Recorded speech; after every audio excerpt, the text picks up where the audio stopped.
Dobrý deň, dnes si predstavíme zaujímavý prípravok Rock Effect.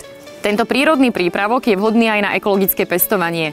Funguje ako ochrana proti škodcom, akými sú napríklad molice, červce, roztočce, ale taktiež aj strapky či puklice. Čo je však dôležité a zaujímavé, veľmi dobre účinkuje aj na americkú mučnatku, ktorá sa vyskytuje napríklad na egrešoch. Tá je na rozdiel od európskej mučnatky väčšou hrozbou, nakoľko neohrozuje len listy, ale napáda aj plody. Vyznačuje sa tým, že sa na listoch, ale aj plodoch vytvára jemný biely povlak, ktorý sa neskôr mení na svetlo až tmavo hnedý. Tento prípravok nepoužívame len v tých akútnych prípadoch, kedy máme už rastliny napadnuté, ale môžeme ho vnímať aj ako prevenciu. Čo sa týka použitia, je veľmi širokospektrálny, nakoľko ho môžeme použiť na okrasné druhy, ale taktiež aj na zeleninu, keďže jeho ochranná doba je len jeden deň. Takto ošetrené rastlinky sú menej atraktívne pre škodcov a zároveň teda zvyšujeme ich obranyschopnosť a odolnosť.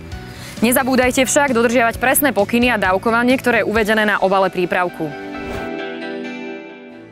Ostatné zaujímavé a podrobné informácie nájdete na webovej stránke, ale aj na Facebooku. Dovidenia.